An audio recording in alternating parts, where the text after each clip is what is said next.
Mistä tietää, että maasturin renkaat on kulunut? Ja koska ne pitää vaihtaa? Katsotaan. Päällisin puolin nopeita katsottuna nämä renkaat näyttää vielä ihan hyvältä. Kun tästä katsoo vähän lähempää, nähdään, että nämä reunanappulat, niistä on lähtenyt tämä renkaan sisempi laita kokonaan pois. Transition nappulat, eli nämä, jotka ottaa pitoa silloin, kun aletaan kallistaa, niistä on myös sisäreuna lähtenyt. Keskinappulat on vielä jäljellä ja niissä on jopa pikkusen tuommoista leikkausta. Sen leikkauksen idea on, että se tekee siitä nappulasta pikkusen pehmeämmän, jolloin se ottaa paremmin kiinni maahan. Tää rengas. Tää toimii ihan hyvin kuivalla, kovalla pinnalla, mutta nyt on syksy. Nyt tarvitaan jotain parempaa nappulaa.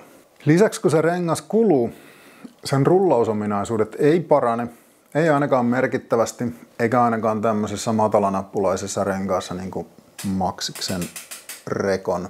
Joten mitään etua tästä kuluneella renkaalla ajamisesta ei saa ajamisen kannalta, mutta pito heikkenee.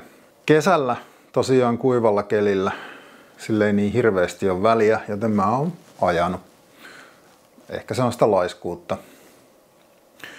Nyt syksyllä ja erityisesti kun tulee tapahtumia, esimerkiksi Tour de Tampere 2.9. Mä oon siellä ryhmänvetäjänä. No olisi kiva, että olisi edes jonkun verran pitoa.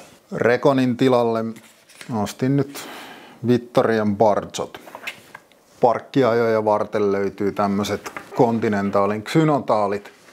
Nämä on ihan niinku pakasta revityt, mistä näkee, että parkkiin en ehtinyt. Nyt kun ajetaan tuommoista suhteellisen pitkää matkaa, vähän niin kuin maraton, XC tai trailiajoa, niin mä suosin semmoista strategiaa, että käytetään niin rullaavaa rengasta kuin mahdollista. Siinä tehdään kompromissi pidon kanssa, mutta niin kauan kuin sen pystyy hallita, niin homma on ok.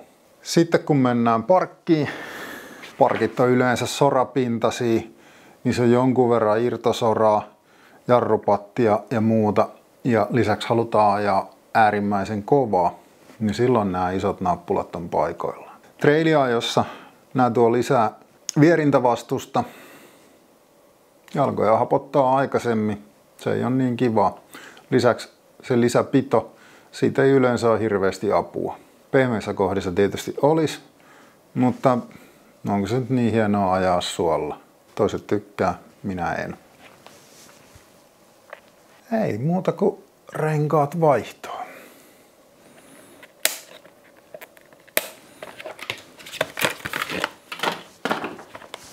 Vittoria Barzo 2,6 leveänä, 865 grammaa. Se on aika kevyt. 16 senttiä reunanauhasta reunanauhaa. 2,6 tuumaa on semmonen mun mielestä hyvä kompromissi. Siinä ei vielä tuu fättirenkaan raskautta, mutta jonkun verran niitä semmosia ison renkaan etuja.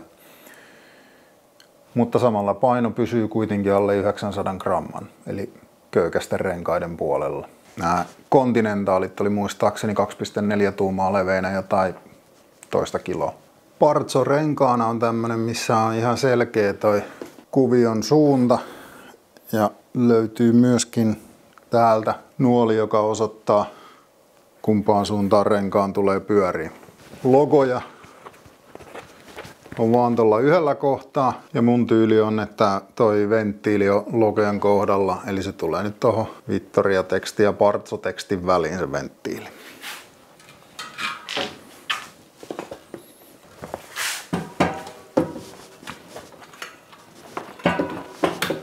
No näköjään, jos tällä puolella se venttiili on tuossa oikein, niin tällä toisella puolella se ei ole. Laitetaan venttiili siis tuohon Barzo-tekstin kohdalle. Silloin se venttiili on nopea löytää.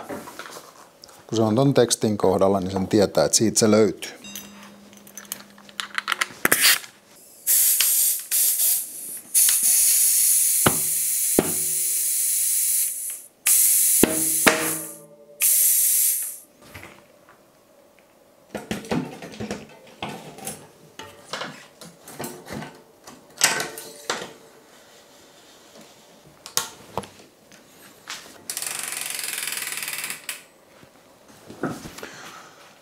Noin.